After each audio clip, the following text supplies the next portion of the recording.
All right, let's talk about something really important. You're thinking about adding more solar panels, maybe another battery to your system, but wait, just stop for a second. The rules you learned for your small starter kit, they don't just change when you scale up, they can get downright dangerous. In this explainer, we're going to cover that gap, the one between a simple install and a properly engineered system. Let's jump in. This quote it gets right to the heart of it. With a small system, right? If you use a cable that's a little too thin, you might lose a bit of power. No big deal. But when you scale up and start pushing serious amps, that same exact mistake, it's not about efficiency anymore. It's about starting a fire. The entire game changes.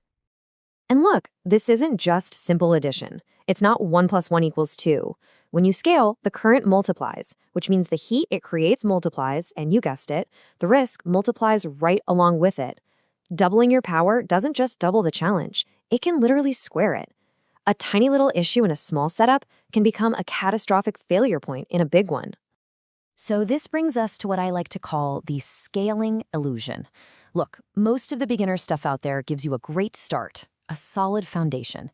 But it often leaves this huge, dangerous gap in your knowledge when it comes to building bigger, more powerful systems.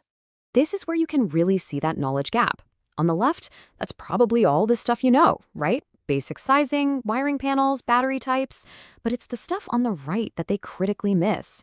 Things like DC fault current. That's when a short circuit goes from a little spark to a literal explosion, or thermal runaway. That's when your batteries start to cook themselves from the inside out. These are the things that turn a powerful system into a really dangerous one. So, let's get right to the root of the problem. If there's one single villain in this whole story of scaling your solar setup, it's gotta be uncontrolled current. If you understand this one piece of physics, everything else starts to make sense. It all starts right here, with this fundamental equation, power equals voltage times current. Now think about it. Most DIY and off-grid systems are low voltage. We're talking 12, 24, maybe 48 volts. So if you want more power at that low voltage, the current has to go up a lot. There is just no way around it. It's basic math. And this is the result. All that extra power you're dreaming of has to come from somewhere. In a low voltage system, it comes from a massive flood of current. And that is where pretty much every single major failure starts. Your system has to be engineered from the ground up to handle that force, or it's going to break, period. So how does that flood of current actually cause all the problems? Well, the answer is an Ohm's law. It tells us that as that huge current, the I, flows through the natural resistance of your wires, the R, it doesn't just vanish. It creates two big problems. One is voltage loss, which just kills your efficiency, and the other is something way more dangerous. Heat. Every single piece of your system, every wire, every connector, every fuse, every bus bar, it all has a temperature limit.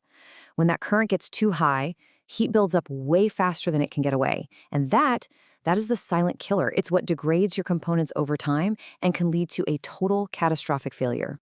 Okay, so how do we actually deal with this flood of current and all the heat it brings? We have to stop thinking like we're just adding more parts to a pile. We have to start thinking like we're engineering a complete system. And that means we need a totally new playbook. And this is that playbook. This is the engineer's way to scale safely. It's a 6-step logic. Number 1, decide your voltage first, because higher voltage means lower, much more manageable current. 2, you've got to balance voltage and current for the whole system. 3, size your cables for the absolute worst-case scenario, not just the average day.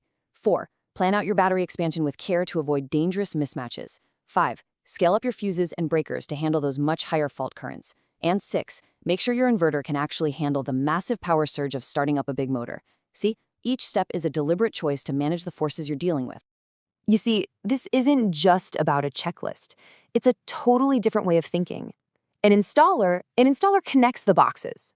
But an engineer understands the forces flowing between the boxes and designs the whole system to manage those forces safely. That's the shift. Which brings us to our last and, honestly, most important section. Because when we talk about managing forces, what we're really talking about is managing risk. And getting this wrong has serious consequences. A bigger system just has more stored energy. Simple as that.